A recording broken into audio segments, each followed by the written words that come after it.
¿Listo? Bueno, el paciente que les voy a presentar es un paciente masculino de 9 años que es traído por su madre por un episodio de convulsión. Bueno, ¿qué les interesa saber?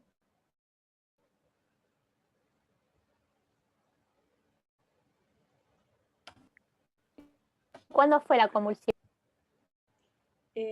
La convulsión fue ese mismo día a las 3 de la tarde. Hola Lu, ¿cómo fue la convulsión? La mamá lo que refiere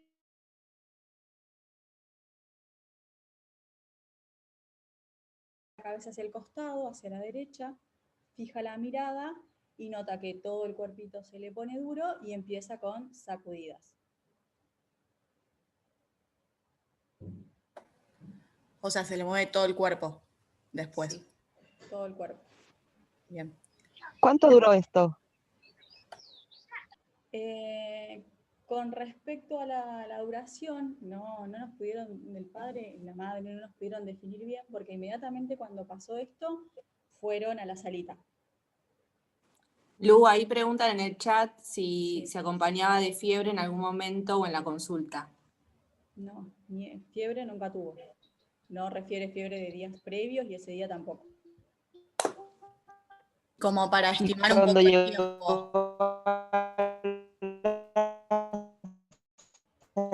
¿Quién habló? ¿Rita había cedido o requirió algo para que ceda? No sé quién habló, pero yo lo escuché medio lento, pero creo que lo que me preguntó es si se dio sola o si requirió algo.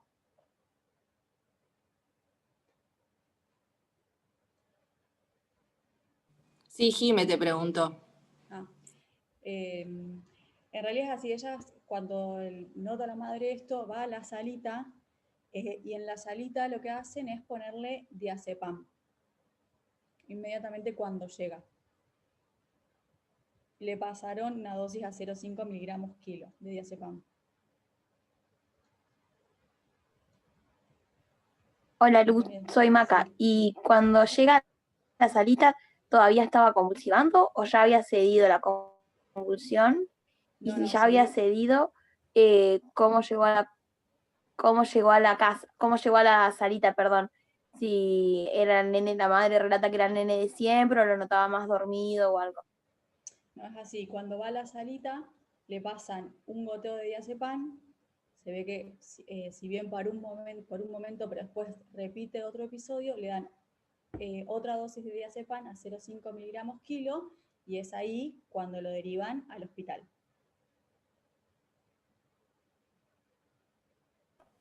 Y entre los dos episodios se recuperó.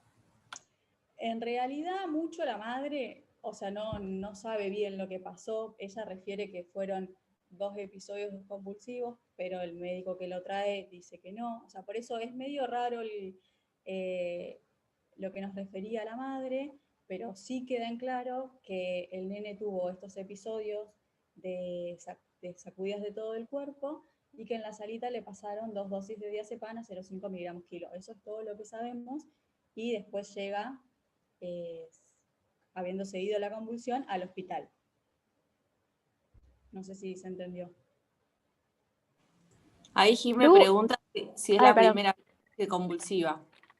Sí, es la primera vez. Y Lu, la madre no puede decir cuánto tiempo pasó desde que empezó la primera y terminó la segunda. No sabía decirnos. Ninguno nos supo decir ni cuánto duró. Evidentemente lo que nosotros recabamos es que cuando llega le pasan el diazepam y que con eso se dio. Pero Lu, y más o menos la distancia desde la casa a la salita para calcular un tiempo estimado de duración. Eran pocas cuadras, 5 cuadras. En realidad lo que nosotros inferimos es que habrá durado menos de 5 minutos, pero enseguida le pusieron el diazepam. ¿La mamá había notado algo raro, además de la convulsión antes, Lu? Antes de ese día, decís. Claro, durante ese día algo raro en la conducta de él. Sí, lo había visto un poco raro. Además había presentado un par de vómitos. O sea, sentía que no era el mismo nene de siempre. y después presentó este episodio de convulsión. ¿Y los vómitos cómo eran? Los vómitos refieren que empezaron el día anterior, a la noche, y que como no tenía mucho contenido él, porque no había comido mucho, eran vómitos medio marrones, verdes, así lo describe. Che, Ahí Lu, Nika, perdón, ahí Nika preguntó si entre los 2 episodios el nene se había despertado, pero creo que ya se lo respondiste a José. Si se había despertado, si era el mismo nene de siempre. Sí, en realidad con eso, con lo que nos refiere, la mamá como que cuando lo deja en la salita, medio que los médicos ahí actuaron, a nosotros no nos quedó muy claro si fueron 2 episodios o no. Nosotros lo interpretamos como uno y que le pusieron 2 dosis de diazepam. No sabemos bien por qué las 2 dosis de diazepam. Lu y dolor, perdón, soy Mai, ¿todo bien? Dolor de cabeza días previos a la consulta, fotosensibilidad. Sí. Perdón, antes de responder eso, ¿nada más quieren preguntar del episodio en sí, de la convulsión? ¿Algo que se les ocurra a alguno? Y después por ahí empiezan a preguntar un poco más de lo previo. No Sí, sé si preguntaron si tuvo relajación de esfínteres, perdón. No lo Por- preguntaron y no tuvo. Ujú. Lu, Acá hola, soy pregunta. Sofi. Perdón. No, habla Sofi, perdón. No, a mí no me quedó muy claro, o sea, el nene estaba sentado en la silla haciendo qué, ahora después eso también te lo voy a preguntar, y hace como una lateralización de la cabeza, una fijación de la mirada, y empieza con una convulsión tónico-clónica generalizada. Eso es, algo más refiere la mamá, en algún momento refiere retroversión ocular, después en algún momento, previo a llevarlo a la salita, el nene recupera, no recupera, ¿eso se sabe algo?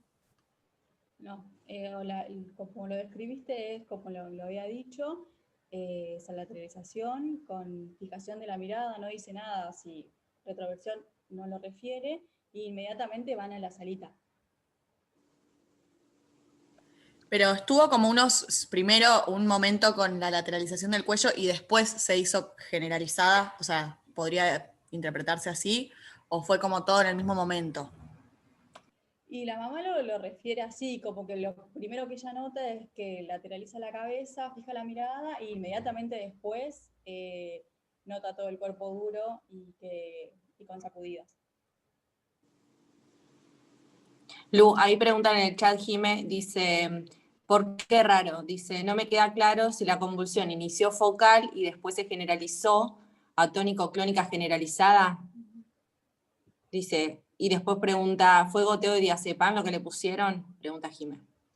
Sí, en realidad así lo describe la mamá, podría interpretarse, o sea, lo que describe bien claro es lateralización, fijación de la mirada y después cuerpo duro con sacudidas, pero fue inmediatamente.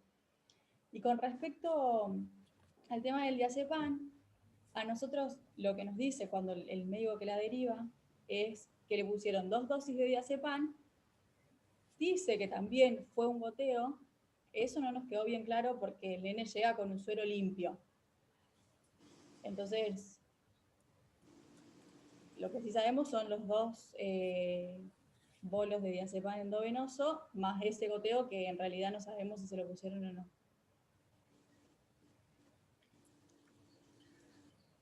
Bueno, ahora sí, si quieren preguntar todo lo No de sé si antecedentes. se entendió, pero es No, los y datos que otra, yo teníamos. quiero, Sí. Lu, y yo quiero saber si después de las 2 dosis de diazepam, la convulsión cede, el nene se despierta, llega despierto al hospital, o estaba medio dormido y la mamá relataba que no era su nene de siempre, además de que le habían pasado medicación, obviamente que podía estar un poco dormido. El nene cuando llega, sí, llega dormido. Y todo lo que relata, todo lo que yo les estoy contando lo relata la madre. Pero ahí el nene estaba dormido. La madre te refería que su nene estaba dormido. Lu, ¿en qué horario del día fue esto? ¿A la mañana, a la tarde, a la noche? A la tarde, tipo 3 de la tarde. Y ahí el nene estaba sentado, dijiste vos, cuando le pasó esto. Sí, estaba en su casa, sí. No estaba haciendo ninguna actividad en particular, estaba ahí No, tranquila. Bien.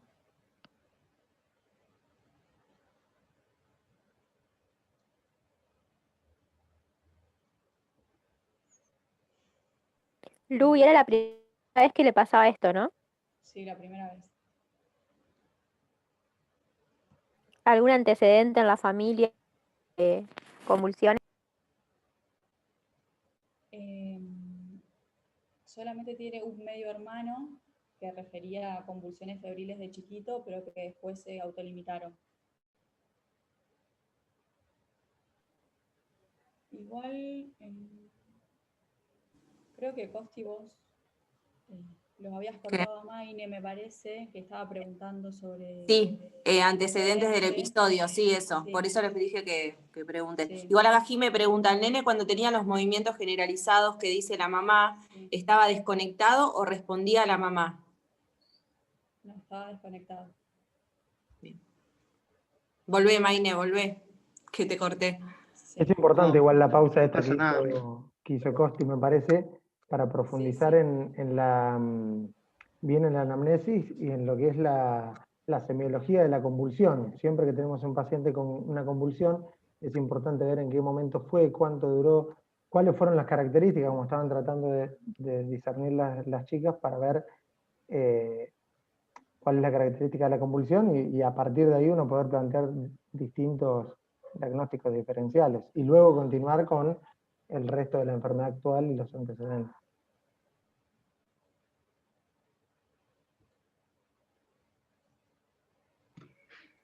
Bueno, muy bien. Lu, lo que te había preguntado era si previamente la mamá refería cefalea, fotosensibilidad, que el dolor de cabeza fuera tan intenso que lo despertaba.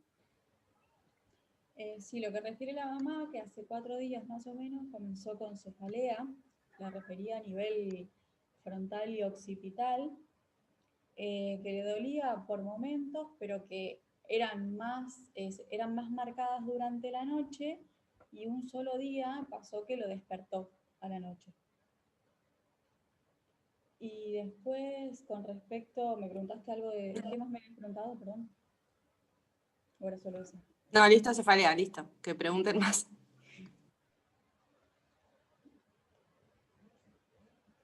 Lu, ¿y los vómitos que le relataste a Nata, eran en contexto de cefalea o no?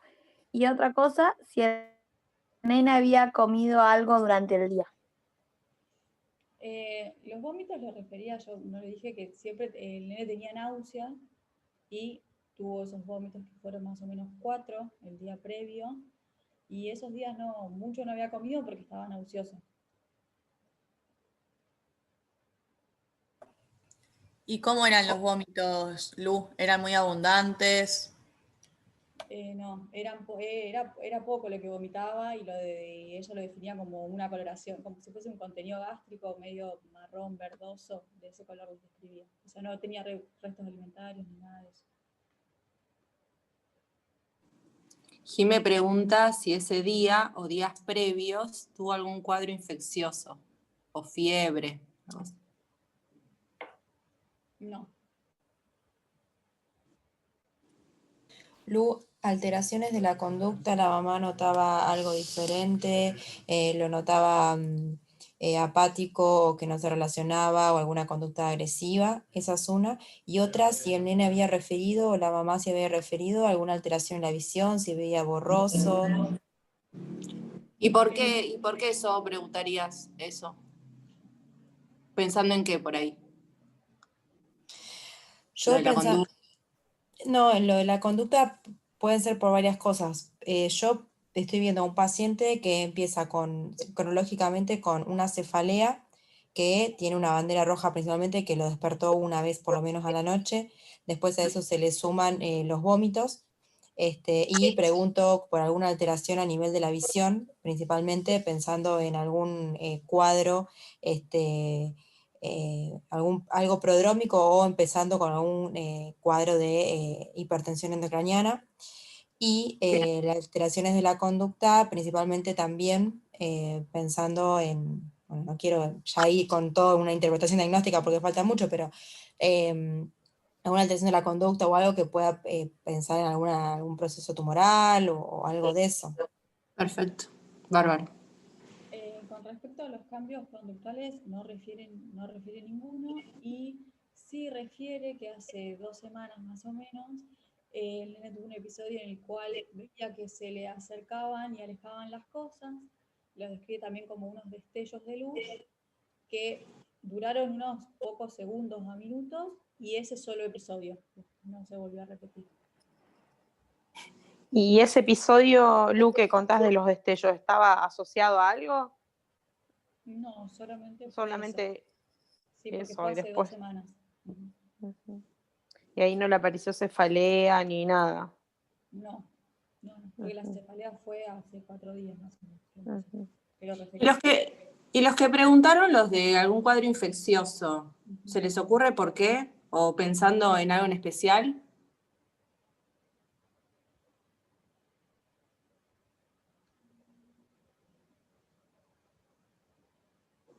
Cri, cri.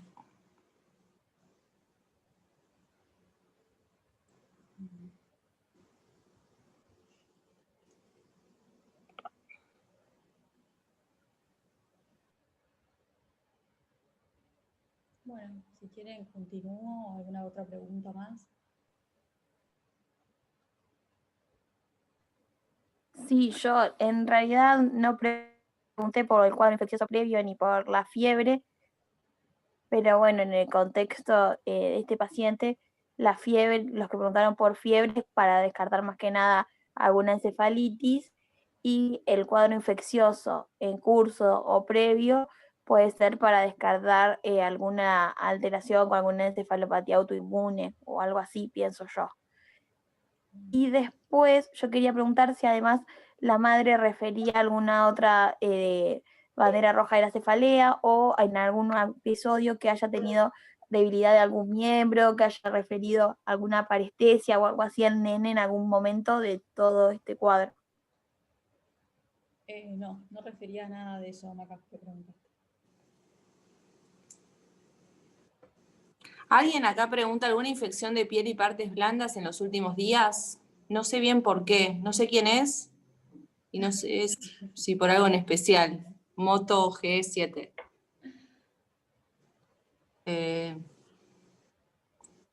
¿Por algo en especial? ¿Preguntan eso?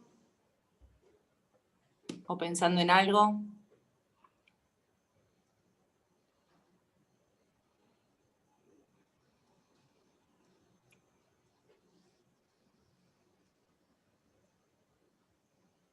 Ah, ahí dice, para saber algún posible foco infeccioso local. Y para ustedes entonces, o si quiere alguno que se active el micrófono, ¿cuál sería el, como dijo Flor más arriba, el síntoma guía? O si pueden hacer como un breve resumen de este paciente, los síntomas más importantes. ¿Alguien puede hacer un resumen, Cos, o alguien? Porque se escucha, lo de la cola no se escucha casi nada y ya me perdí. Sí, Bueno, tengo un ¿alguno resumen. Lo tengo igual también, pero si alguno lo quiere decir. ¿Alguno que se ofrezca a hacerlo? ¿Se anima? Fíjate de acercarte más al micrófono, Colo. Costi se escucha re bien, pero vos no te escuchás. Bueno, ¿ahí me escuchás bien? A ver, de vuelta habla. ¿Me escuchás bien ahí? ¿Sí o no? Casi igual.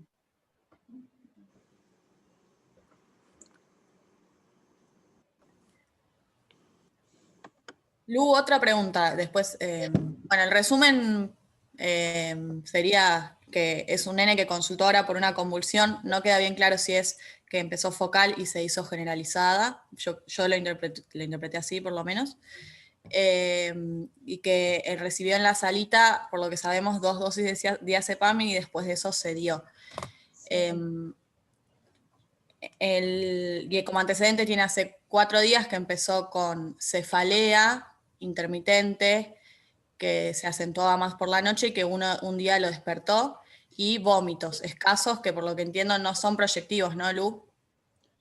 Exacto, no son proyectivos. Porque estaba nauseoso también el chico. Sí. Yo te quería preguntar otra cosa.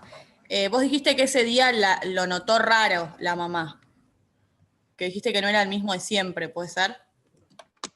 ¿Ahí me escuchan bien o no? ¿O es igual? Yo te escucho bien. Sí, la mamá lo único que refería es eso, que lo notó medio raro y que después como que le llamó la atención, no sé, como un poco más decaído, lo refería así, lo noté raro y después presentó el episodio compulsivo.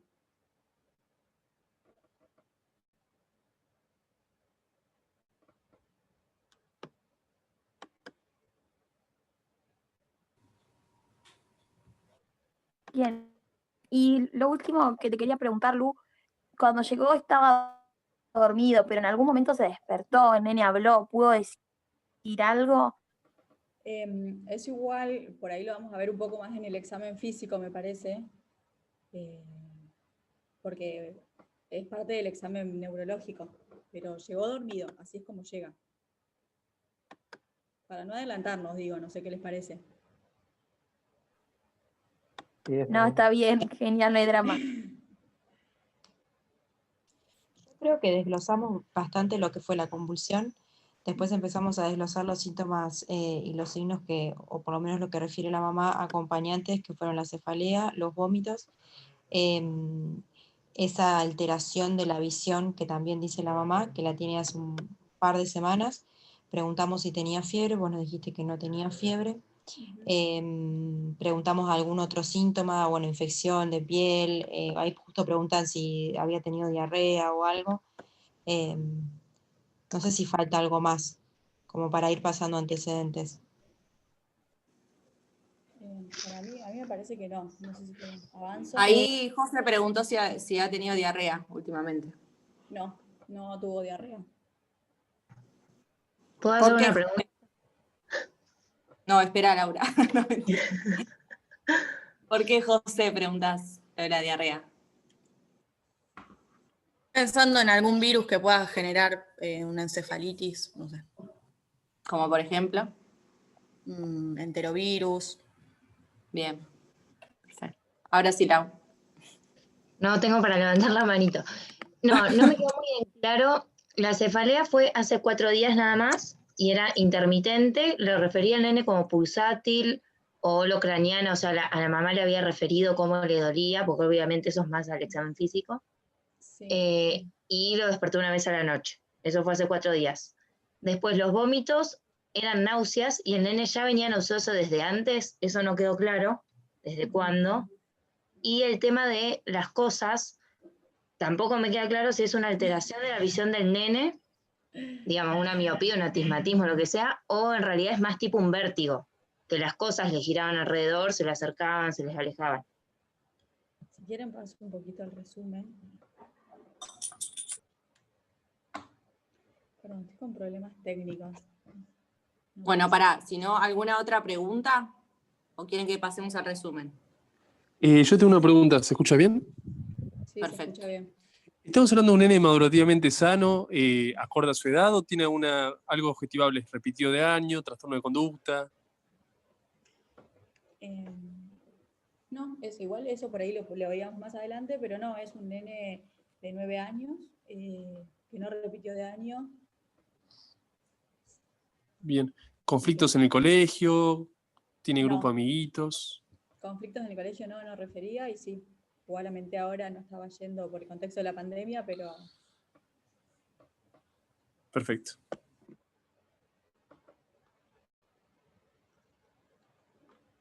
Bueno. A ver si me trabo. Ahí está.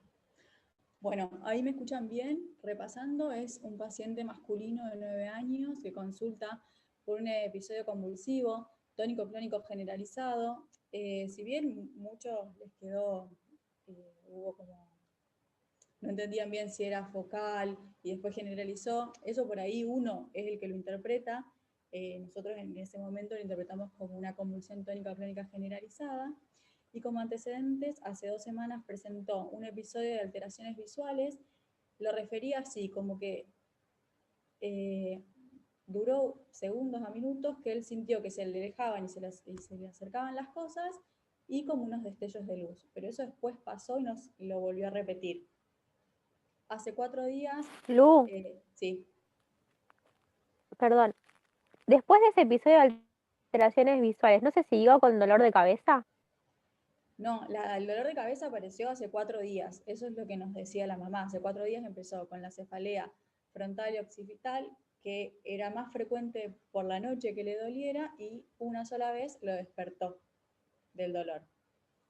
Y hace un día se agregaron vómitos precedidos por náuseas, que fueron alrededor de 4. El día de la consulta también tuvo un vómito. Y el día ese de la consulta, la convulsión tónico-clónica generalizada, que cede con esas, con diazepam, le pasaron 2 dosis a 0,5 miligramos kilo, y no nos quedaba bien claro el tema del goteo. Nos habían dicho que le habían puesto un goteo, pero él llega con un suero con fisiológico.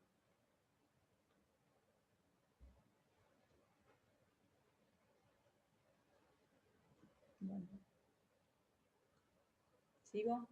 Lu, ¿la madre niega que pueda haber tomado algo o haberle dado alguna medicación? Sí, no refería nada de eso.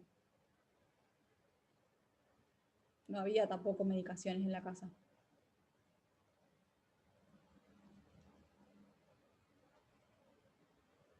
Bueno, ¿sigo? Dale, continúa, Lu. ¿Me escuchan bien o no? Sí, sí. Sí, dale, sí. Bueno, un poco con los antecedentes personales. Es un nene recién nacido de término de 39 semanas que pesó 2.800. Fue un embarazo normal, un embarazo controlado. Las serologías maternas fueron negativas. El nene se realizó el fondo de ojo, las autoemisiones, las RX de cadera y el Proditec era normal. Tenía una alimentación variada, según lo que refería, hacía las 4 comidas, catarsis 1 vez al día, diuresis 5 a 6 veces al día. La mamá refiere que era un niño previamente sano, niega internaciones. Si bien no tenía la libreta, nos dice que el calendario de vacunación estaba completo, que era un nene que se seguía con el pediatra, que venía todo creciendo todo bien, que siempre todo lo que es las pautas de desarrollo maduratura siempre fueron normales, o sea, negaba alguna alteración o algo de eso. Bueno. Un poco a los ¿Algo antecedentes más familiares. preguntarían acá de antecedentes personales? ¿Algo que no esté, que quieran saber? No quiere decir que por ahí Luz se nos pueda responder porque no esté, pero que les parezca importante.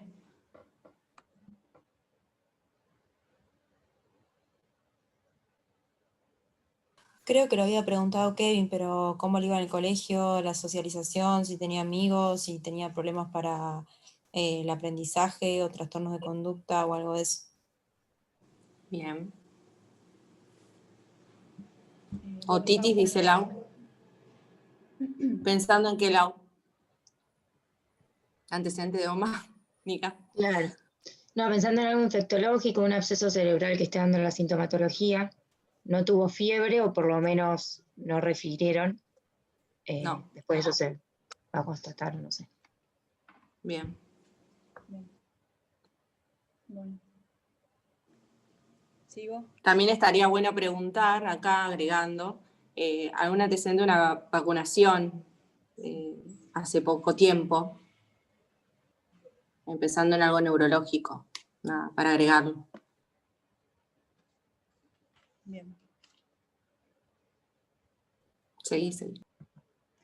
En cuanto a los antecedentes familiares, él tenía 3 hermanos, de los cuales uno era con distinto padre, es un hermano de 10 años, que es el que refería que tuvo convulsiones febriles, más o menos según lo que refería la madre, había tenido 4 episodios, pero que después se limitaron y actualmente era un nene sano.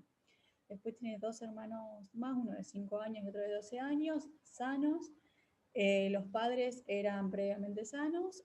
Tenía un abuelo paterno que había fallecido, pero que la madre no se acordaba la causa, y los abuelos, el resto de los abuelos eran sanos. Él vivía con sus 3 hermanos y con su mamá.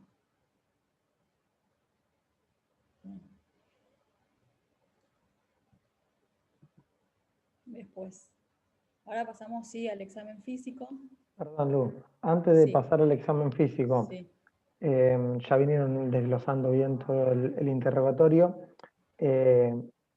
Alguien que por ahí que no sea Sofi, que ya comentó bastante de eso, ¿Se anima con todo esto que fuimos preguntando, hacia dónde dirigieron el interrogatorio, en qué cosas están pensando, para ver qué voy a buscar el examen físico, o sea, en qué voy a profundizar y qué me gustaría encontrar según cada patología que pueda haber estado pensando?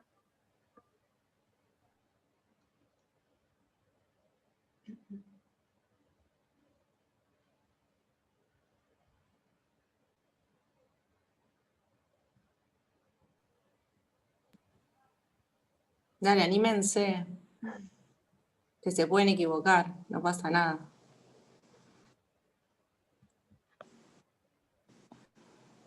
Hasta ahora, Sofi, o sea, teníamos un paciente que vino por una convulsión, con vómitos, cefalea. ¿Iba a hablar alguien? No, iba a hacer un Dale. comentario, pero no, dale. Dale, comenta. No, para agregar, primero que está buenísimo, no quiero hacer la interpretación ni nada, porque eso lo tenemos que hacer entre todos, y está buenísimo que fuimos participando. Pero primero, centrarse en el, digamos, No, pará, no se te escucha nada. bueno, no puedo. Broma. Sigan, tengo siempre los mismos problemas. No, dale. Peor que Ahora yo, sí. Flor. Entonces, el motivo de consulta es una convulsión. Obviamente con las preguntas que voy a hacer, voy a tratar de dirigir a la mamá y ver si, después veo si es focal, si es generalizada, porque obviamente eso nos habla un poco de la etiología y de las cosas que voy a seguir preguntando de acuerdo al examen físico o a la semiología de la convulsión. Pero después hay un montón de anexos, de síntomas que rodean a esa convulsión que también es interesante ir desencadenando. Que me parece que se trató de hacer, lo que hay que hacer es ser un poco más ordenado. Si alguien pregunta, esto es un comentario para próximos Ateneos y que todos podamos ordenarnos, pero si yo pregunto de cefalea, agoto la cefalea. Tengo que saber todo sobre la cefalea. Después si pregunto vómito, tengo que desglosar todo sobre el vómito y así me voy a ir ordenando.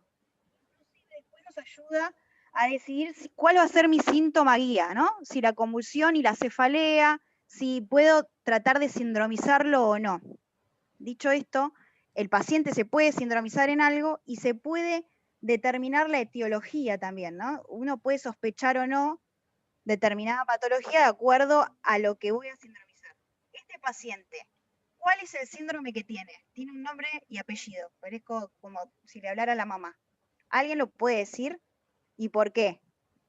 De segundo. O sea, vamos, alguien.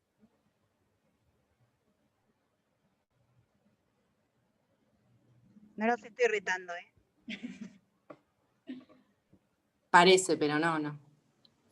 Mi voz es así, hablo así. Para los chicos de R1 que no me conocen.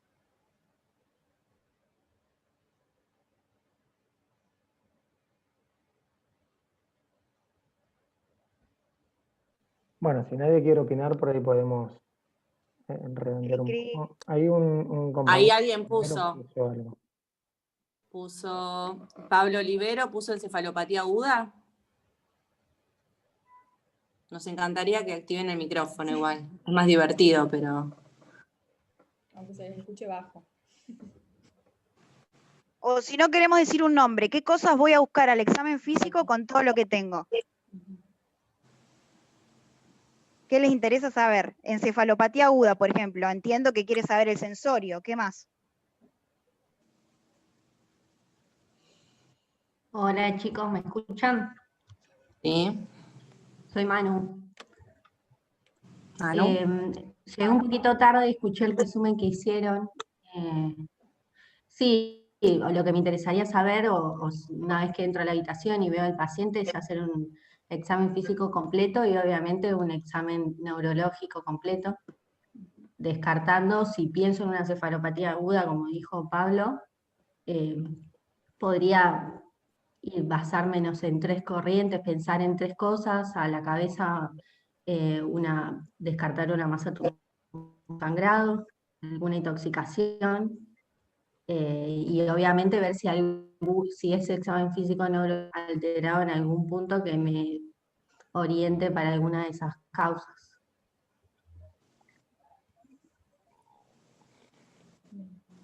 Sí, pero al examen físico, ¿qué buscarían?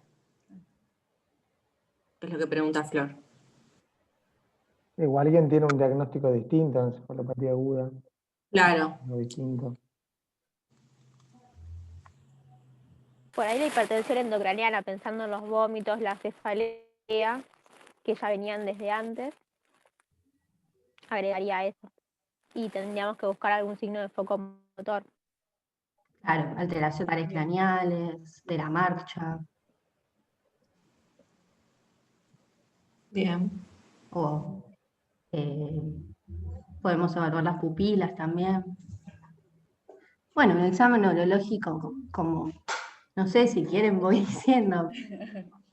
Evaluar el estado de conciencia, a ver si el nene está ubicado en tiempo y espacio. Evaluar los pares craneales en orden. Fuerza muscular, tono, marcha, reflejos. Perfecto. Una TA. Bien. ¿Alguien piensa que puede tener algo un poco más benigno que una hipertensión endocraniana o que un tumor, una encefalopatía? Todavía no vimos el examen físico, o sea, si lo vemos al nene y está con una alteración del sensorio importante, bueno, tal vez sí nos confirme esto, pero con solo los datos que nos dieron. Sí, yo pienso que por como nos relataron, puede ser algún estatus convulsivo o algo así que se dio con la medicación. Si bien no tenemos el tiempo y demás, como lo trataron en la salita, podríamos sospechar dentro de lo benigno algún debut epiléptico y demás. No condecirían los síntomas previos, pero bueno. Tal cual, Marta. De todas Intoxicación maneras, lo podemos tener en cuenta también, ¿o no? ¿Cómo, Manu? Intoxicación como algo más crónico, por esos antecedentes de cefalea, los destellos de luz que veía el nene. Sí.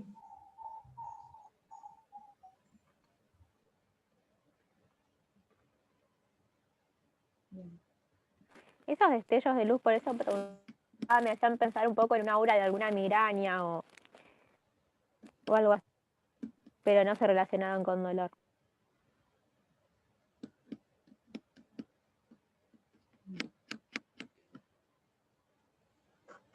Bueno, ¿sigo?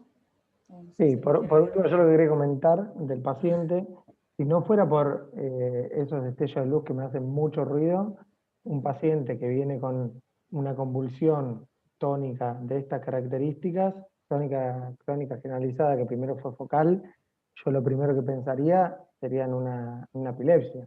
¿Sí? O sea, el relato de la convulsión, hay que ver cómo está el paciente ahora, pero el relato de la convulsión es de una epilepsia benigna de la infancia, que es muy, muy como lo están contando.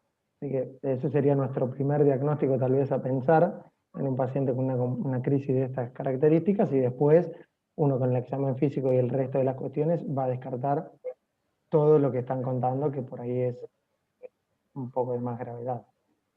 Sí, yo coincido, Miguel, en ese sentido, pero yo creo que uno tendría que pensar en ese diagnóstico primero si no tuviese los antecedentes. A mí la cefalea, los vómitos y esa visión borrosa que tiene ahí en el medio, o que tuvo, que todavía como que no está muy bien especificada, a mí me asusta más que pensar como, o poner como primer diagnóstico una benigna de la infancia. Pienso yo, no sé. No, la cefalea y los vómitos pueden ser parte del aura epiléptico, por ahí lo que más, esos 2 semanas de los destellos es lo más llamativo, me parece. Hola, nada, un comentario respecto a lo que estaban diciendo. Me parece que la cefalea, como decía Sofi, tiene signos de banderas rojas. Lo despertó en la noche, ahí en el resumen que puso Lu, decía que en una oportunidad lo despertó al chico, así que no sé si lo subestimaría un poco ese signo o síntoma.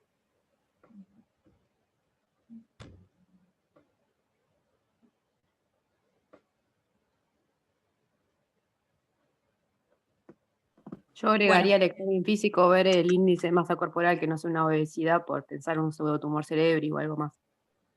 Después de todo lo que dijeron, ¿no?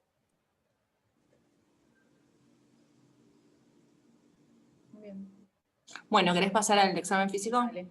Bueno, en cuanto al examen físico, los signos vitales, tiene una frecuencia cardíaca de 90, una respiratoria de 20, temperatura 36,6, un ETA de 150-95, peso era de 40 y una talla de 1,40. En cuanto al aspecto general, estaba en regular estado general, dormido, con tendencia al sueño, reactivo, estímulos dolorosos, estímulos intensos, normohidratado y normoperfundido. Se visualizaban lesiones cicatrizales en miembros inferiores, hipertrofia epicralina grado 2-3, reflejo tusígeno conservado, piezas dentarias en mal estado. En cuanto al tórax, el tórax era simétrico, con una regular mecánica respiratoria y un tiraje intercostal. En cuanto a lo respiratorio, se auscultaban abundantes roncus en ambos campos pulmonares. En lo cardiovascular, los ruidos cardíacos estaban en 4 focos, normofonéticos, los silencios libres, relleno capilar menos de 2 segundos. En cuanto al abdominal, era blando, depresible e indoloro. Y en lo neurológico, el paciente estaba dormido, se despertaba ante estímulos intensos, conectaba con el medio, reconocía a su mamá, las pupilas estaban isocóricas y reactivas. Bueno, ahora, sí. ¿Alguien opina algo distinto? ¿Qué les parece el examen físico? ¿Algo para agregar? La idea no es extenderse mucho más, pero... ¿Podés volver al anterior? Sí. Y la hipertensión esa por ahí asusta un poco. Y la tendencia al sueño también, está bien que no sabemos qué droga pasó previamente. Pero bueno, junto con la hipertensión, pensando en una hipertensión endocraniana, digo.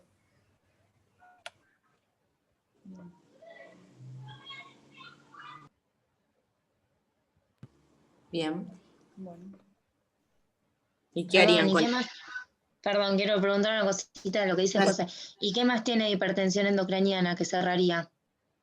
Eso que dice la presión alta, la tendencia al sueño y algo que está acá en el examen físico, que puede ser justo coincidencia o del mismo cuadro.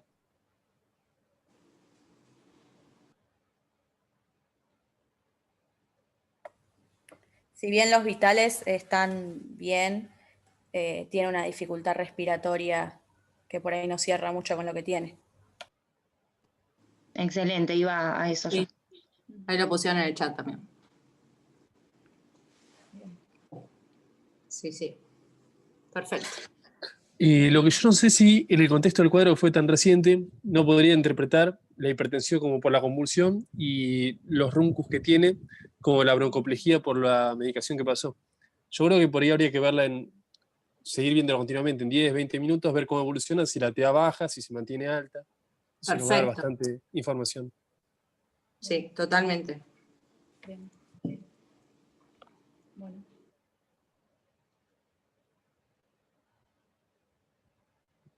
Sigo entonces. Ahí Nika pregunta si está haciendo pis. ¿Por qué, Nika?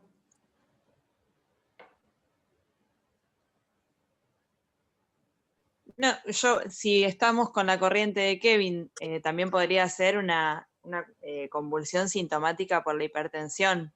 Debería tener más rales crepitantes, digamos, si estuviera sobrecargado de volumen, por ejemplo. Pensando en otra cosa, ¿no? Además de lo más grave que es hipertensión endocraniana. Bien. ¿Está haciendo pis, Lu? Sí, está haciendo pis. Igual a mí no me queda muy claro la parte neurológica porque dice que está dormido, que despierta ante estímulos intensos, o sea, como que parece que cuesta despertarlo. Y después ponen que conecta con el medio y reconoce a su mamá. Es como que el nene ante estímulos dolorosos se despierta y como que se va quedando despierto o tiene como una tendencia al sueño, porque es como medio ahí raro eso. Sí, en realidad, por ahí está medio confuso, pero era así, el nene estaba dormido y tenías que estimularlo bastante para que despertara, por eso ante estímulos intensos, pero cuando se despertaba, tenía una breve conexión, sabía que quién era su mamá, la reconocía y después volvía a dormirse. Y era así. Claro, no se olviden, como dijo también Flor, que al nene le pasaron medicación antes de llegar al hospital y no se sabe específicamente la medicación, que es algo que suele pasar cuando llega un paciente así derivado. No se sabe bien qué medicación se le pasa, si se le pasó un goteo o no se le pasó un goteo o fue solo intrarrectal. Entonces, en ese caso, por ahí lo ideal sería reevaluarlo al paciente varias veces para ver realmente ese sensorio. O sea, lo que sabíamos de este paciente es que sí le pasaron 2 dosis seguro de diazepam a 0,5 miligramos kilo y después quedó medio raro lo del goteo, pero 2 dosis endovenosas sí recibió.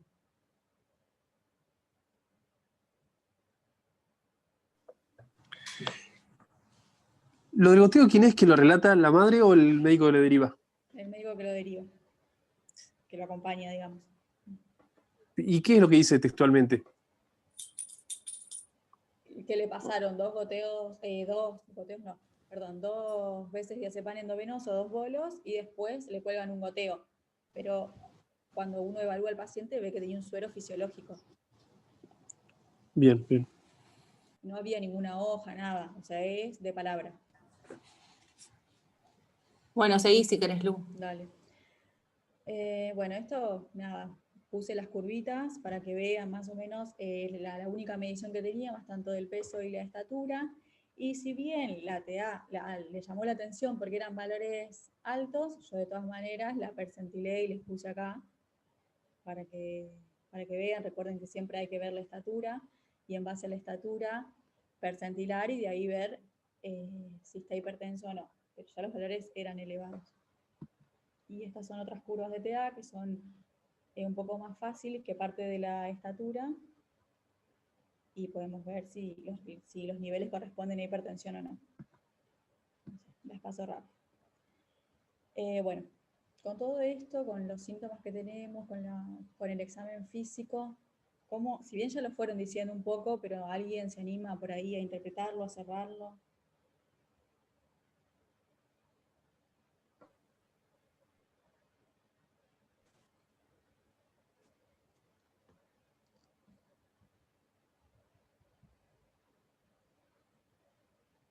¿Alguien? Yo no sé, lo interpretaría como más que nada por esas 2 convulsiones que no tuvo recuperación en el medio, paciente masculino de 9 años que ingresa por estatus convulsivo a descartar etiología, más que nada porque el sensorio no se puede evaluar con las benzodiazepinas, y ahí pondría primero lo más grave, que podría ser una masa ocupante, un tumor del sistema nervioso central o un sangrado. Después pondría lo infeccioso, que si bien no tuvo fiebre, pensar en alguna encefalitis o algo así, y después algún debut epiléptico. Bien. Pero como primero a descartar lo más grave, que sería algo en sistema nervioso central, y lo ideal sería en principio hacerle una neuroimagen, y en el hospital no se puede, pero bueno, un fondo de ojo también se podría hacer, para ver si lo punzamos. Bien, perfecto. ¿Alguno que opine distinto o coincide con Maca? ¿O agregaría algo más? Claro, eso.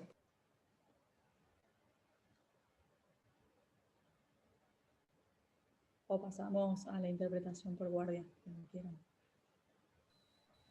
Hola, sí. Quizás yo agregaría el tema de considerando los signos de hipertensión endocraniana, lo agregaría quizás a los diagnósticos presuntivos. Y bueno, obviamente, como dijeron recién, hacer el tema de las imágenes para descartar si no hay masa ocupante. Bien.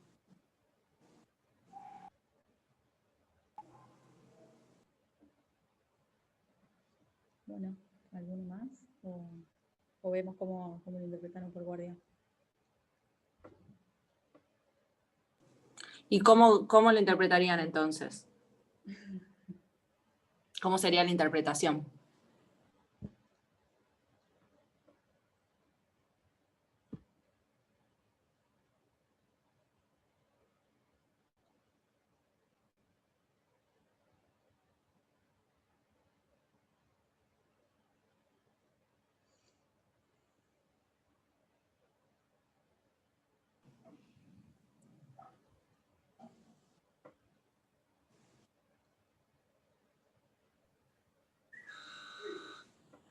Bueno, no sé si están Bueno, hablando si no por chat. continuamos Sí, porque con lo que dijo ya está, Marta. dale, sigamos. Dale, ya lo interpretó Maca igual.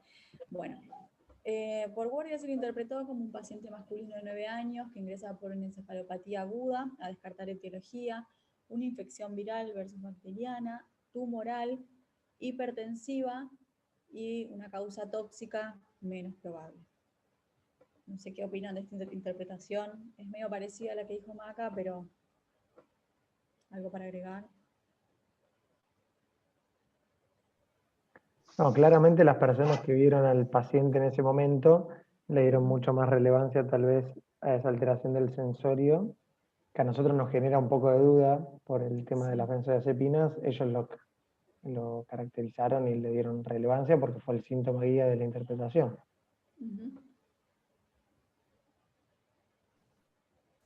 Una cosita, creo que Maca dijo estatus convulsivo o convulsión, como para aclarar, digamos que no es lo mismo. No sé qué dijo Maca. Y es verdad que es muy difícil cuando nos llegan pacientes con medicación evaluar el sensorio, pero teníamos algo objetivo también que era la presión arterial, que además el nene estaba dormido, o sea, inferimos que no es por dolor o que no estaba molesto, que es lo que nos suele pasar y muchas veces desestimamos esas TEA por esas cosas, y en este caso que el nene estaba dormido, creo que estaba tranquilo y la TEA era confiable. Digo, como para pensar, siempre hay que sindromizar para después desencadenar otras etiologías. Me parece que es más fácil que dar un diagnóstico como una convulsión y encararlo de ahí. No sé si se entiende para el lado que voy. Un síndrome de hipertensión endocraniana es un síndrome que engloba muchas cosas, que puede desencadenar una convulsión, puede desencadenar varias cosas. Digamos, yo lo empezaría a pensar de otra forma. No está mal tampoco lo que dijo Maca.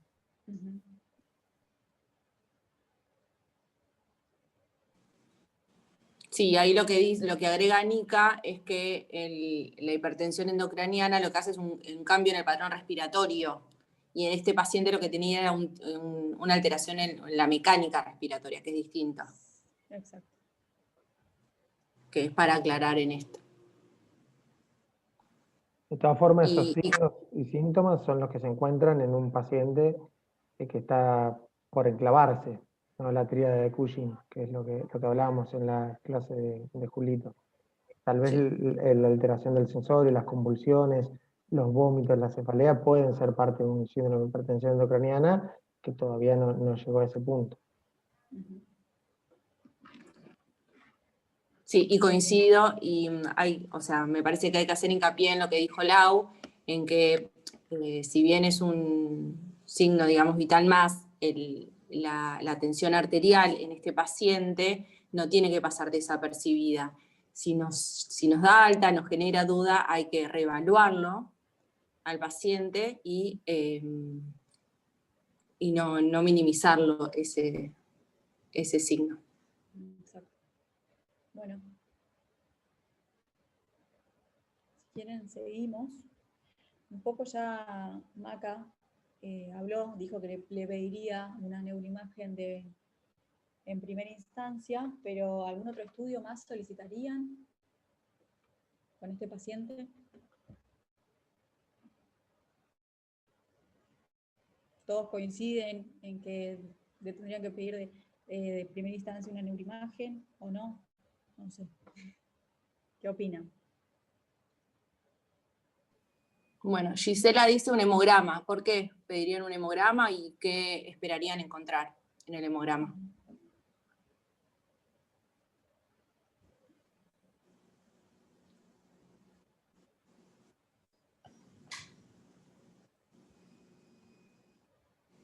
Dice, porque estoy pensando en posible foco infeccioso. Neutrofilia.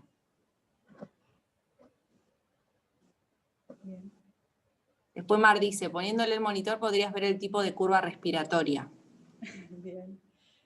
Claro, tal cual, como dice Flor, si a vos te llega el paciente, por ejemplo, que está en la guardia central, ¿qué es el primer estudio que le pedirían? ¿Un hemograma? No, ese paciente tiene que tener la neuroimagen primero. Bien. una glucemia, un medio interno, pensando en alguna causa metabólica de esa convulsión. Un hemograma para ver más que nada las plaquetas, por si vamos a punzarlo.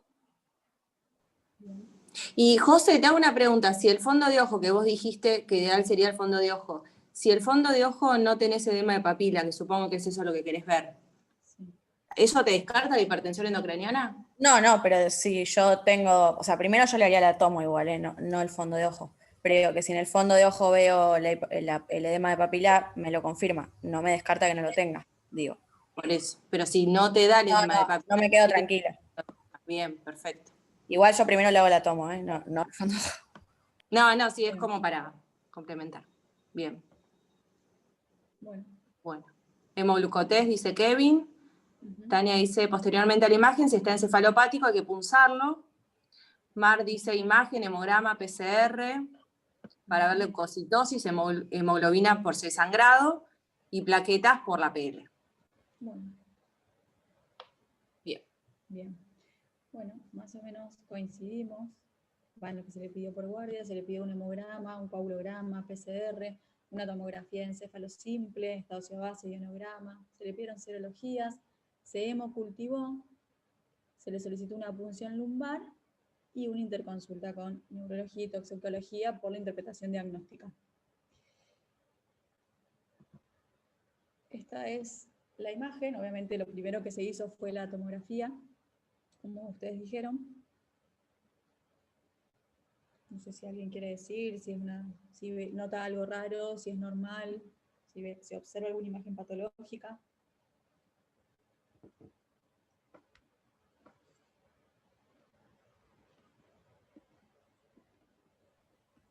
No pareciera que desvía línea media. Me llama la atención un poquito, no sé si son normales o no, los ventrículos laterales. Y al nivel del interior, supongo que se ve el plexo coroideo, que no es otra imagen, digamos, patológica, pero después otra cosa no le veo. No pareciera, o sea, los surcos y circunvoluciones como que se ven poquito, en realidad casi que se ve poco y nada. Pero bueno. Igual no sé si tienes más cortes, Lu, para mostrar. No, tengo solo estos. Seleccioné estos. Perdón.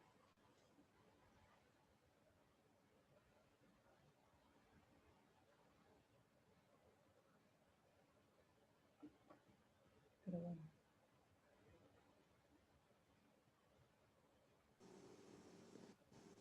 Bueno, acá en el chat dicen, bueno, que nadie te escucha. Y después Flor dice que quizás es el corte, pero los ventrículos laterales, anteriores, no están bien definidos, pero tumor grosero no hay. Sí, pues ahí me escuchan mejor. No sé qué le pasa. Luz Sí. me escuchaba bien, les juro que Luz. No, se escucha igual. Yo Un poco también. lejos, pero se entiende. No, por ahí es el corte. Yo que la vi toda, puede ser el corte. Pero bueno, si le hacen una tomografía de entrada, por ahí, ¿qué buscarían? O sea, un poco ya lo dijeron, buscar algo más grosero, desviación de la línea media. ¿Eso buscarían o no? Claro, o sea, el ataque te va a descartar si hay sangrado o no hay sangrado. Exacto. Sí, si tiene desviación de línea media, si tiene, digamos, como que no se define bien las circunvoluciones y cisuras, si tiene como edema, digamos, en ese sentido, si hay alguna lesión más hipodensa o heterogénea, alguna lesión tumoral, algo te va a decir, no va a ser como la resonancia para eso, pero lo agudo y lo más rápido lo vas a tener. Bien. Claro, acuérdense de la interpretación, que es lo que ustedes y fueron pensaron en un momento descartar más grosero. Y eso es lo que van a buscar.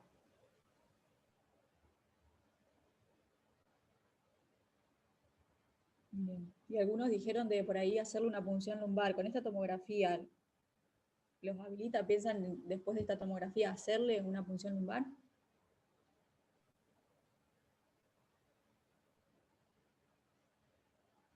Sí. Bien. Bueno. Y bueno, teniendo por ahí esta imagen, un poco cómo lo interpretaron, ¿hacen algo con este paciente? ¿O esperan a ver los laboratorios? No sé, ¿qué harían por guardia? Claro, ¿cuáles son las conductas? Claro. No, lo que dijeron, esperar las plaquetas y bueno, y punzar.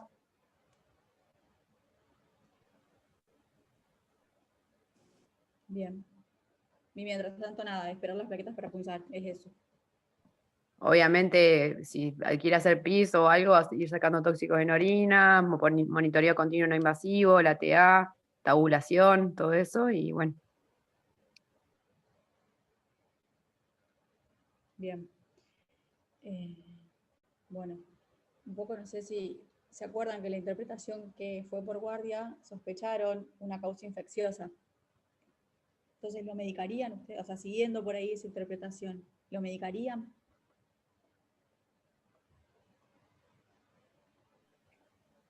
¿No lo medicarían? Yo quiero hacer un comentario, porque es llamativo, obviamente uno puede discrepar con lo que piensa la gente de la guardia, ¿no? Pero hasta la interpretación nosotros pensamos diferente. Digamos, nosotros hemos hablado de hipertensión endocraniana, que obviamente, como han aclarado y demás, además de los signos de la tríada que nos guía y demás, puede ser la convulsión parte de la hipertensión, pero fíjense cómo la guardia pensó en una encefalopatía. O sea, a ellos lo que más les llamaba la atención era el sensorio. Creo que quizás nos faltó indagar a nosotros, o bien no estaba del todo reflejado en el relato o en la semiología o en algo que hay algo que nos falta. Como que tengo la sensación de que todavía no puedo terminar de sindromizar o de cerrar el paciente. Hay algo que no me cierra. Quizás es algo infeccioso, quizás es un debut epiléptico, pero es llamativo. Nada, un comentario. Y obviamente sí, habría que hacerle la PL, hacerle la presión de apertura. Eso lo podemos hacer y medicarlo en este caso, ¿no? Perdón, ¿Qué alguien puede decir? Perdón, yo quería decir algo volviendo a la imagen, que lo único que me llama un poquito la atención es que los surcos no están tan definidos, o sea, los espacios entre lo que sería el parénquima y la calota por ahí no están muy definidos, que como que es un hueso osificado, por ahí no se van a ver tantos signos si tuviera hipertensión endocraniana hasta que directamente esté en herniación cerebral. Pero la verdad que nada más no me llama más la atención, pero me da duda eso. O sea, obviamente se consultaría al neurocirujano. Completando lo que dice Alexa de la imagen, no recuerdo si lo dijeron, pero bueno, lo digo. Tal vez estaría bueno tener también un corte un poco más bajo, en el cual podamos ver la fosa posterior. Si bien la fosa posterior en sí, el cerebelo, el tronco, se ven cosas groseras solamente en la tomografía, se debe completar con resonancia. Sí puedes ver el espacio de las cisternas, por ejemplo, y ahí ver si hay algún compromiso, alguna compresión más baja, que tal vez a esta altura no vemos como para poder descartar. Y en cuanto a lo que decía Flor, yo estoy de acuerdo, tal vez que no lo contemplaron los chicos, uno podría sindromizarlo como encefalopatía, con una encefalopatía, y dentro de eso la hipertensión endocraniana, porque un paciente con hipertensión endocraniana se podría presentar encefalopático clínicamente.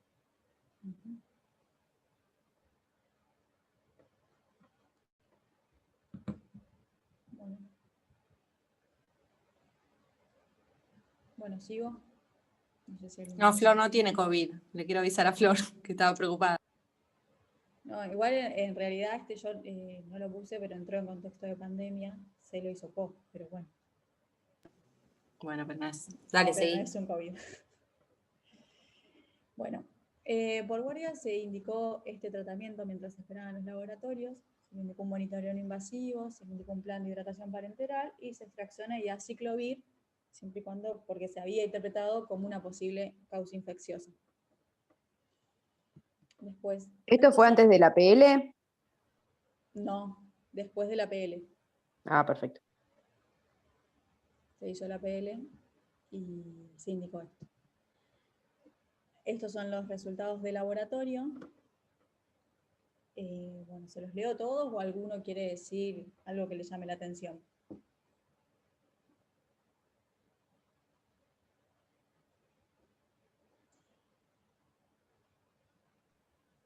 Decilos, Lu. Dale, bueno. Tenía 31.900 blancos con 88% de neutrófilos, linfocitos 6, monocitos 4, una hemoglobina de 11, un hematocrito de 34, plaquetas 344.000, una PCR de 2,1, concentración de protrombina de 72 y un KPTT de 31 segundos. Un pH de 7,4, 37, 22,5, exceso de bases menos 1,7, sodio 136, potasio 3,8, calcio 1,13, cloro 97, magnesio 0,43. Una glucosa de 120. Si bien no le habíamos pedido función renal y hepática, yo se los puse porque con esta función hepática y renal subió. Tiene una urea de 0,19, CREA de 0,51, TGO 17, TGP de 6. La función lumbar fue traumática, así que se medicó igual, a pesar de que la función lumbar fue traumática. Y se le solicitaron serologías que eran todas negativas. ¿A alguien le llamó la atención algo de esto?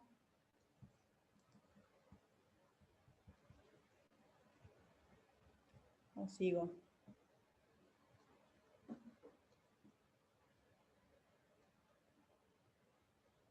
¿Están normales? ¿Ven algo patológico? ¿Algo alterado?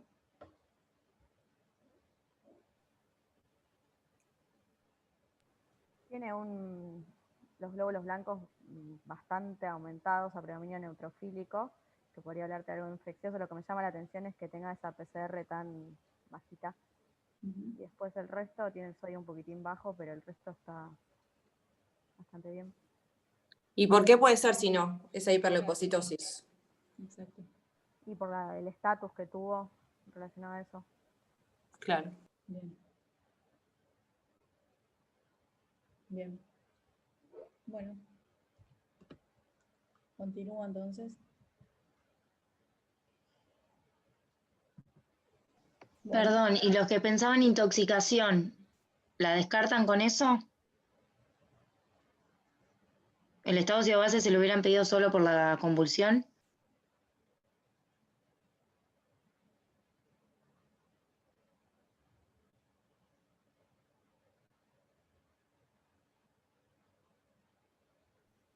No, Lau, por la intoxicación también.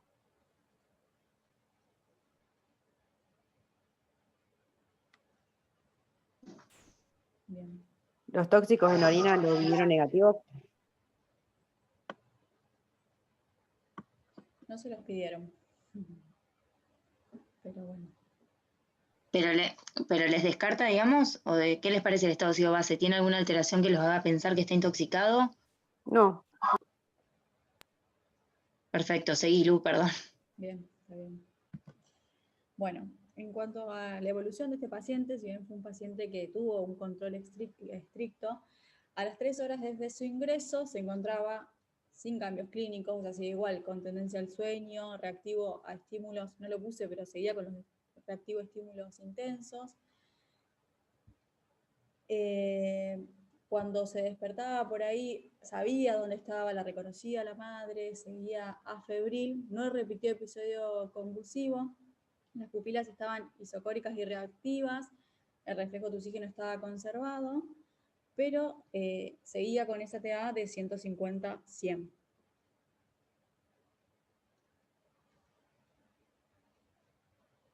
Flor pregunta por los esfínteres. Si había relajado o algo que Seguía Sí, siendo controlaba esfínteres. Ah, sí, controlaba, claro. ¿Seguía siendo bien pis, Colo? Hasta ahí en realidad había hecho una sola vez pis. Una sola vez. ¿En cuánto tiempo? Y desde que llegó en 6 horas, 7 más o menos.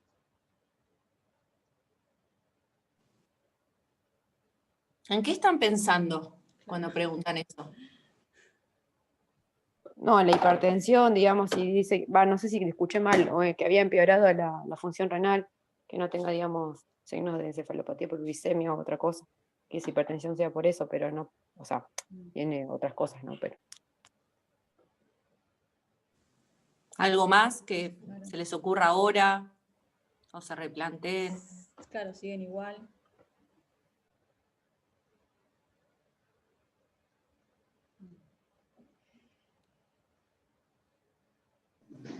Piensa en una meningitis, ¿alguien piensa lo mismo? ¿Por qué piensan eso? ¿O no les parece? ¿O por qué no les parece?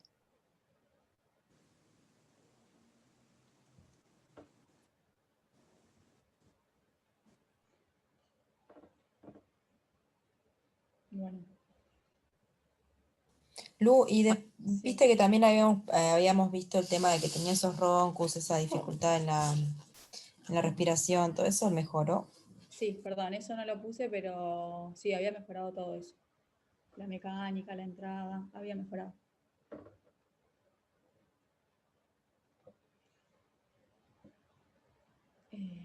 Bueno, ¿sigo, les parece? O sea que eso nos hablaría por ahí a favor de que haya sido como efecto adverso de las benzodiazepinas, ¿no? Esa parte, el cuadro respiratorio que tenía. Sí, podría ser. También estaba en posictal un poco, pero sí. Lu, ¿y el nene se acordaba de lo que le pasaba, de lo que le había pasado? No. No se acordaba nada No. de ese episodio. Antecedente de esto, no sé si era del inicio, mira, de traumatismo. No, no tenía. Bueno. Che, Lu, a todas estas rigidez de nuca, algo durante todo este proceso. No, nada de eso.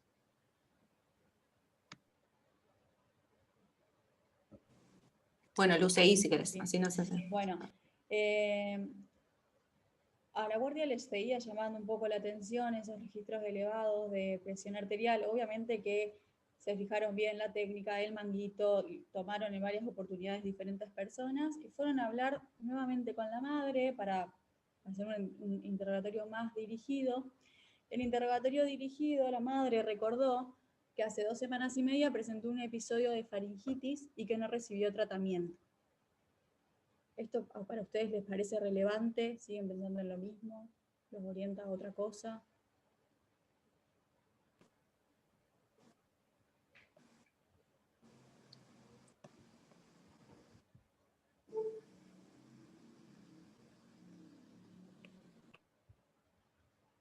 ¿O piensan que es un episodio aislado que no tiene relación con el cuadro?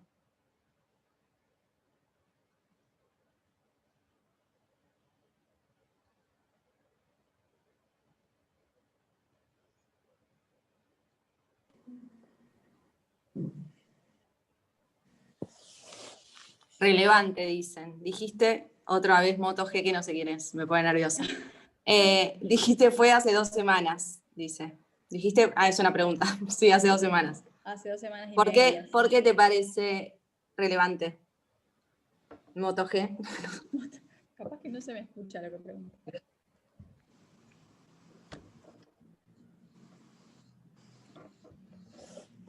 Lu, ¿la mamá se acordaba algo, lo había visto algún médico en ese episodio de faringitis y algún dato que nos pudiera aportar de si había tenido algo que nos oriente en una etiología bacteriana? Lo que nos dijo es que sí, lo consultó y no le dieron tratamiento. Le hicieron un hisopado para COVID y fue negativo. Es lo único que nos dijo la mamá. En ese contexto, en ese cuadro, ¿no?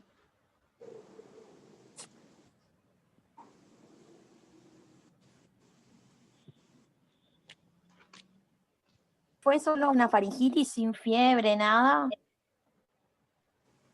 Y otra cosa, la orina, si bien la función renal está normal, refiere en la orina haber visto algo raro en los últimos días o ahí sí hizo orina, ver, ¿se pudieron hacer alguna orina completa, algo de eso? Buscando qué, por ejemplo, o algo raro como qué. Claro, en realidad, o sea, no sé las convulsiones, pues yo puede ser por una crisis hipertensiva, pero yo pienso que con una faringitis hace 2 semanas puede haber algún nefrítico o algo de eso, deberíamos buscar algo en la orina, con hipertensión, hematuria y Y si vos tendrías que pedirle algo Por ahora, guardia, ¿qué le pedirías? Y rápido, le puedo hacer por una tirita guardia. reactiva, a ver si hay proteinuria y... Perfecto. Bien. Perdón, ahora alguien preguntó que como posible foco infeccioso quedaba tiempo para que se disemine. Si quieren comentar bien eso. Si alguien quiere comentarlo o no. Solo para COVID, Flor, lo hizo Paren. Sí, solo para COVID. No, baby. Será que mamá está en una clase, mi amor. Mamá. Se le activó el micrófono. Bueno. Bueno, entonces, Maca, le pedirías una tira reactiva en orina. Bueno, sigo. ¿Les Sí, parece? pensando en ese antecedente, Perfecto. el síndrome nefrítico, una de las posibles causas de post-estreptocóxico, a punto de partida de una faringitis, podría ser. Perfecto, bien. Bueno, por guardia se le pidió una orina completa, aprovechando que se le hizo una... Y este es el resultado. Era amarillo, límpido, ácido, con una densidad de 1015, proteínas 2 cruces, glucosa negativo, urobilinógeno normal, bilirrubina negativo, cuerpos cetónicos negativos, sangre negativo. Y en el sedimento urinario, leucocitos 1 a 3 por campo, hematíes 10 a 15 por campo. Con esta orina o a alguien, ¿les parece que Bueno, está ahí normal? tenés la proteinuria y la hematuria. Perfecto, bien. Entonces, con estos nuevos datos, ¿lo reinterpretarían en el paciente? ¿Seguirían pensando lo mismo?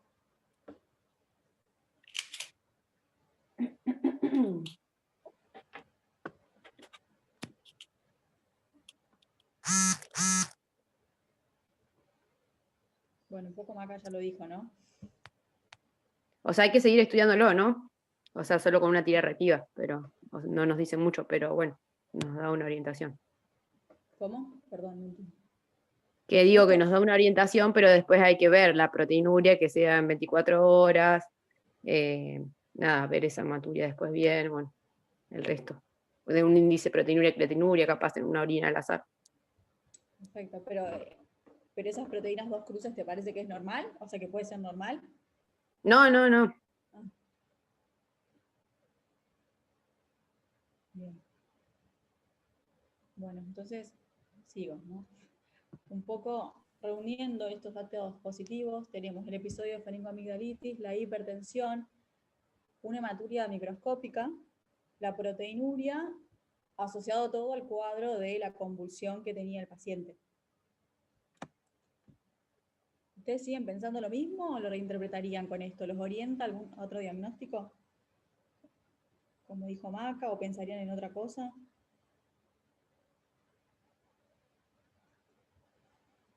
Sí, coincide en lo que dijo Maca.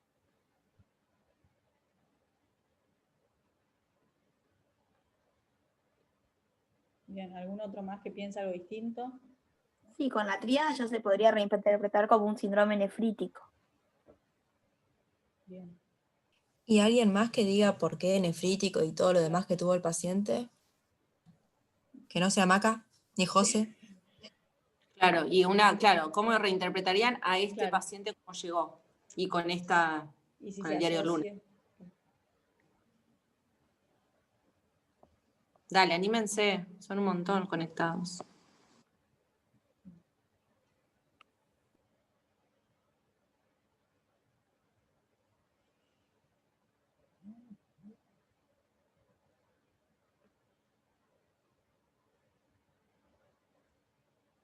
¿Harían algo más pensando en lo que dijo Maca? ¿Le pedirían algo más? No sé. Bueno, si no, sigo. Díganme. Sí, seguí, contanos cómo evolucionó, porque ya Dale. llevamos 1 hora y media y así ¿Una lo hora y vamos media? Un montón. finalizando. Bueno, por guardia se reinterpretó como un síndrome nefrítico con sobrecarga de volumen. Lo que hizo fue restricción de volumen a 1000 metros cuadrados, se le indicó una dosis de furosemida, se solicitó un nuevo control de orina completa, se solicitó C3, C4, y antistreptolicina O, y se realizó interconsulta con el servicio de nefrología. Se los puse acá, esto fue el laboratorio que se le solicitó también un nuevo hemograma, que tenía 11.900 blancos con una fórmula 7517, el C3-022, ahí tienen los valores de referencia, C4-0145 y antistreptolicina O de 368. Se le volvió a solicitar otra orina completa, que decía amarillo, límpido, densidad 1015, proteínas 1 cruz, sangre 2 cruces, leucocitos 4-6 por campo, hematíes 15 a 20 por campos y escasos cilindros granulosos. ¿Alguien quiere decir algo con esto o sigo? No, seguí, Lu, porque es verdad, falta. Bueno. En cuanto a su evolución, en las 6 horas de su ingreso se observó mejoría clínica, el paciente estaba vigil, lúcido, afebril, normoperfundido, la frecuencia cardíaca era de 76, la TA de 135-75, después de la furosemida tenía diuresis positiva en 700 mililitros, y se nota que hay un descenso de la TA con respecto a los valores que él presentaba. Y a las 12 horas de su ingreso se encontraba clínicamente estable, ya había mejorado mucho el sensorio y la TA de 120-70. Continuó con restricción hídrica, se le agregó dieta hiposódica a los controles de TA, no volvió a repetir episodios convulsivos y siguió en seguimiento por el servicio de nefrología. Esta es un poco la interconsulta con neurología, que se realizó igual por la encefalopatía que había presentado a su ingreso, en donde evaluó al paciente a las 48 horas, lo encontraba lúcido, colaborador, asintomático, sin movimientos anormales, sin déficit visual, y todo el resto del examen sin hallazgos patológicos, y no tomaba ninguna conducta de parte de neurología. En cuanto al servicio de nefrología, una de las cosas que le había pedido, como bien dijo Mar, era el índice de proteinuria-creatinuria, que eso habla por ahí en una muestra de orina aislada, el tema del valor del rango de esa proteinuria, si bien era 2,31, un rango por arriba de 2 miligramos mililitros nos habla de un rango nefrótico, más que nada para eso se le pide, y el valor normal de este índice es menor a 0,2, o sea, estaba aumentado. La función renal estaba normal y continuaba con microhematuria y proteinuria. Lo que hizo el servicio de nefrología es seguirlo con dosajes de este índice de proteinuria-creatinuria con orina completa y valorar la TA. En cuanto a la evolución de este paciente, fue disminuyendo las cifras de tensiones arteriales, incluso a valores normales. Se constató un descenso de peso de 2,5 kilos desde su ingreso. Al 5.º día recién se le pudo agregar líquidos libres, que los toleró bien, y bueno, una vez que normalizó la TA y que toleró los líquidos libres, se le dio de alta, pero continuó con hematuria microscópica y con proteinurias, no en este rango, sino que disminuyó el rango, pero seguían siendo positivas. Bueno, el paciente se le dio de alta. ¿Alguna duda con esto? ¿Algo que quieran decir? Bueno, si no sigo. Un poco yo lo que voy a hablar es hacer un breve repaso de lo que es la hipertensión arterial. La hipertensión arterial se define como los valores elevados de la presión arterial sistólica o diastólica por encima o igual al percentilo 95, correspondiente al sexo y a la talla, que se tiene que hacer en 3 o más mediciones. Tenemos la hipertensión en estadio 1, que es la sistólica o diastólica, mayor o igual al percentilo 95 y menor al percentilo 99 más 5 milímetros de mercurio. Y la hipertensión en estadio 2, que es la sistólica o la diastólica, mayor al percentilo 99 más 5 milímetros de mercurio. Y después tenemos la prehipertensión, que es la tensión arterial sistólica o diastólica, igual o mayor al percentilo 90 y menor al percentilo 95. Recuerden que en pediatría no hay valores absolutos, que siempre se debe percentilar, y para eso tienen que tener en cuenta la talla de ese paciente.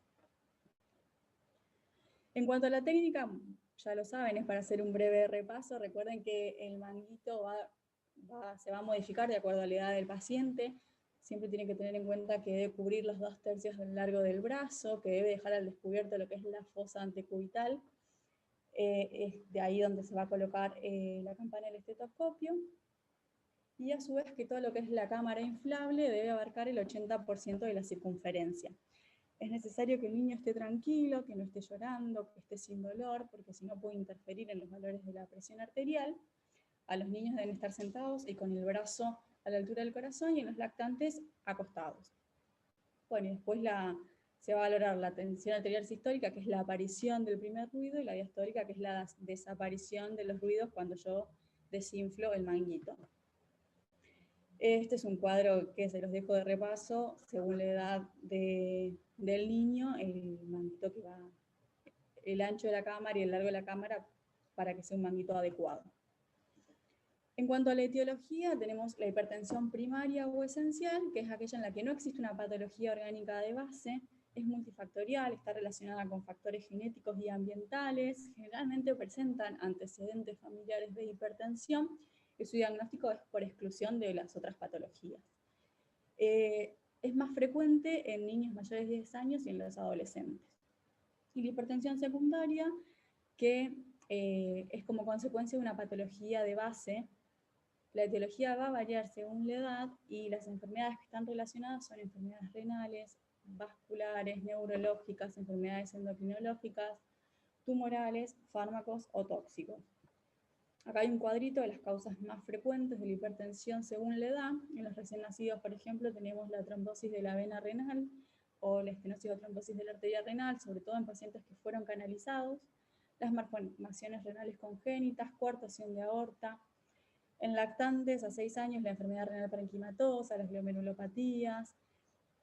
Bueno, lo mismo de 6 a 10 años, pero ya a partir de los 10 años en los adolescentes es un poco más frecuente lo que es la hipertensión arterial primaria o esencial. En cuanto al diagnóstico, bueno, siempre en la consulta de niños sanos es recomendable a partir de los 3 años de edad empezar a medir la presión arterial, por lo menos en un control anual. Es importante realizar 3 mediciones separadas de 1 a 2 minutos y sacar un promedio de ellas. Y también, si constatamos cifras elevadas de TA, por ahí constatarlos en otras visitas por ahí separadas de un día. Una vez que tengo las cifras elevadas de la presión arterial, es importante hacer una correcta anamnesis, en donde tenemos que averiguar los antecedentes familiares de ese paciente, si tiene familiares hipertensos, con cardiopatías, con antecedentes de accidente cerebrovascular. Es importante también averiguar sobre los antecedentes personales, si tienen alguna enfermedad renal, si tienen alguna enfermedad cardiológica, averiguar qué síntomas presenta ese paciente para que nos vaya orientando por ahí hacia una patología, por ejemplo. Hay que hacer un examen físico detallado en donde yo puedo constatar algunos signos que me orienten hacia una causa secundaria de una presión arterial, por ejemplo, como se me ocurre, como que haya perdido peso, o el paciente refiere a palpitaciones, por ejemplo, o que refiere a sudoración, pensando en un feocromocitoma, o que tenga, no sé, genitales ambiguos, por ejemplo. Bueno, o que tenga algunas máculas en la piel, todo lo que podamos recabar y que nos vaya orientando hacia una patología que pueda estar causando esta hipertensión arterial. Y de inicio es importante pedirles estos estudios que tengo escrito acá, que es un hemograma, un estado de ácido base, una función renal, una orina completa, colesterol, ecografía renal, ecocardiograma, RX de tórax y fondo de ojo, como un estudio inicial. Después, de acuerdo a lo que uno recabe en la anamnesis o en el examen físico, o si todo esto es normal, buscando otras causas, voy dirigiendo los estudios a pedir.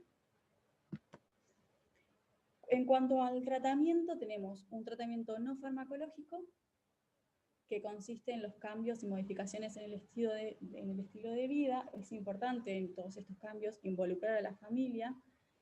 Y estas modificaciones consisten en mantener un peso adecuado para la edad, o si el paciente presenta sobrepeso u obesidad, hacer un descenso de ese peso, estimular la actividad física y una alimentación saludable, restringiendo el consumo de sal, no solamente la sal de mesa, sino también todos los alimentos que tienen un alto contenido en sodio. Y en cuanto al tratamiento farmacológico, si bien no hay un consenso de cuál es el mejor fármaco para la hipertensión en pediatría, la elección va a depender de varios factores, de cuál es la causa de esa presión arterial, la edad del paciente, porque por ahí hay fármacos que no vienen en las presentaciones de jarabe, por ejemplo, la dosificación de cada fármaco, sobre todo para asegurar la adherencia al tratamiento de ese paciente. Por ahí cuanto mayor dosis son de un fármaco, menos se adhieren los pacientes a la toma. Y también evaluar los efectos adversos de cada grupo farmacológico y las comorbilidades de ese paciente. El tratamiento se va a hacer a toda prehipertensión, que el tratamiento de elección es el no farmacológico, y después el farmacológico va a estar indicado en aquellos que tienen una hipertensión moderada severa, o que tienen un compromiso de órgano blanco, o que la hipertensión le causa síntomas, o que fallen las medidas higiénico-dietéticas. Estos son los grupos farmacológicos. Tenemos los diuréticos, que son la furosemida y las tiacidas, los beta bloqueantes, los calcio antagonistas, los inhibidores de la enzima convertidora de angiotensina y los bloqueantes de los receptores. Estos son los principales grupos de fármacos. Después, dentro de lo que es la hipertensión, tenemos la crisis hipertensiva, que dentro de la crisis hipertensiva tenemos dos entidades, que es la urgencia hipertensiva y la emergencia hipertensiva. Ambas se caracterizan por un aumento súbito de la presión arterial. Si bien no hay valores absolutos, varios consensos definen que puede ser una sistólica o diastólica mayor a 180, 110 o 120 milímetros de mercurio, o que sea una presión arterial mayor al percentilo 99 para la edad, sexo y talla, o mayor a 30 milímetros de mercurio por encima del percentilo 95. La urgencia hipertensiva se caracteriza porque es el aumento súbito de la tensión arterial sin alteración o sin daño de órgano blanco. Se tiene que descender la presión arterial, pero nos deja un poco más tranquilos porque ese descenso tiene que ser paulatino y en 24 a 48 horas. Y generalmente se utilizan fármacos por vía oral.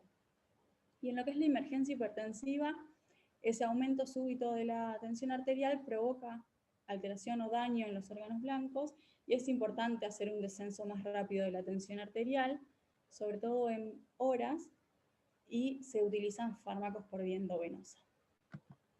En cuanto a la etiología, más o menos son las mismas causas que vimos para la hipertensión, pero es más frecuente que se presente la crisis hipertensiva en pacientes que tienen hipertensión secundaria, o que ya sean hipertensos conocidos y que, por ejemplo, hay diferentes factores como la supresión brusca de la medicación, o el estrés, o una enfermedad aguda intercurrente que genera estas crisis hipertensivas.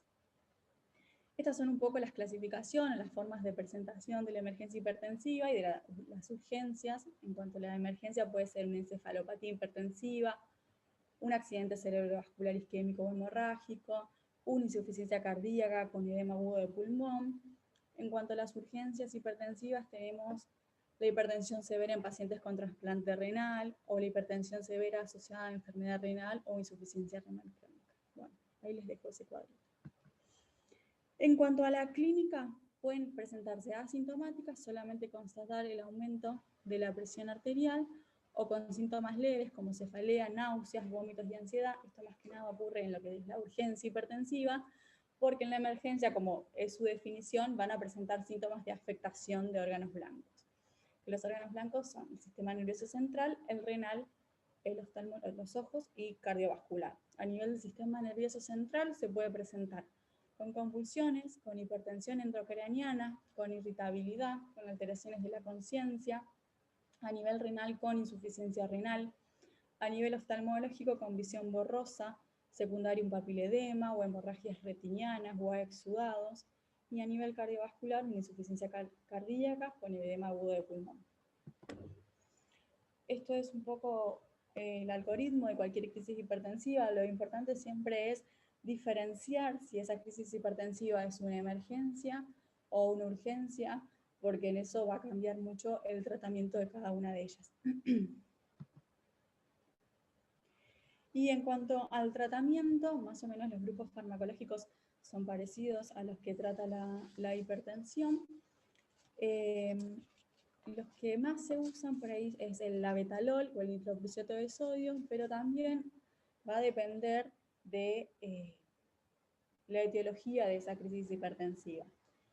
Es importante también cuando hay una crisis hipertensiva diferenciar por ahí si esa crisis hipertensiva se presenta con sobrecarga de volumen, porque por ahí se puede beneficiar, además del tratamiento vasodilatador, un diurético, sobre todo la furosemida, como por ejemplo en la emergencia hipertensiva que se presenta con una insuficiencia cardíaca izquierda, con edema agudo de pulmón, se le puede agregar el nitroprusiato de sodio más la furosemida. Y bueno, para redondear, la emergencia hipertensiva, recuerden que el tratamiento es con fármacos endovenosos, que se debe reducir la presión arterial, pero no cifras normales, siempre se debe reducir hasta un 25% en las primeras 8 horas, porque si hay un descenso muy rápido, como existe una autorregulación para establecer el flujo a órganos nobles como es el cerebro, pueden dañarlo más. Y siempre fármacos endovenosos. Y en la urgencia hipertensiva, el descenso es más paulatino, se desciende más o menos en 24 a 48 horas, y siempre el tratamiento va a ser vía oral, y siempre que el paciente esté en un ambiente tranquilo. Y bueno, no mucho más. No sé si alguno tiene alguna duda, si se me escuchó bien.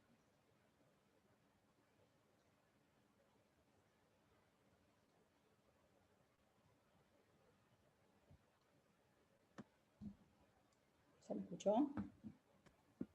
Sí, sí, se escuchó todo, Lu. Bueno.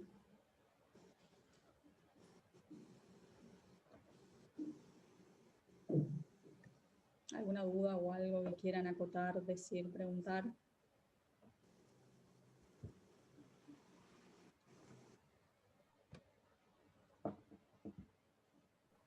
Yo acotaría que es muy importante que siempre tengamos en cuenta y siempre tratemos de objetivar la tensión arterial en los pacientes pediátricos, sobre todo en los niños más pequeñitos o que por ahí no tienen algún factor de riesgo para tener hipertensión, ya que, o que no estemos pensando en alguna enfermedad que cause hipertensión, ya que es frecuente que no tengamos el manguito apropiado, que por ahí no sepamos utilizar, que por ahí, porque el niño se mueve mucho, no se deja, etcétera, se nos complica un poco y bueno, lo dejamos pasar, pero como vos bien nombraste y comentaste, es fundamental que lo tengamos en la práctica clínica diaria.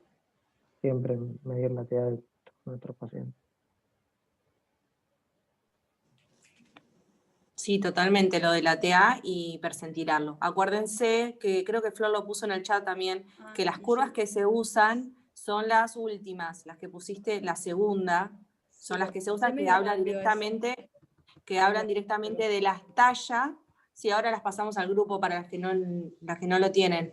Directamente con la talla y te dicen qué percentilo está. Esas son las que se usan actualmente. Son mucho más fácil encontrar el percentilo y son las que se usan, las variedades. Hay una guía del 2020 del Ministerio de Salud de la Nación, que es una mínima guía práctica de cómo tomar la TA y de los percentilos que deben utilizarse, que incluye esto que ustedes están comentando, que está en la página del Ministerio que se puede descargar. Bien. Sí, estas son las curvas, son las que están en niños sanos, pero son las que se deben usar ahora, como dijo Flor.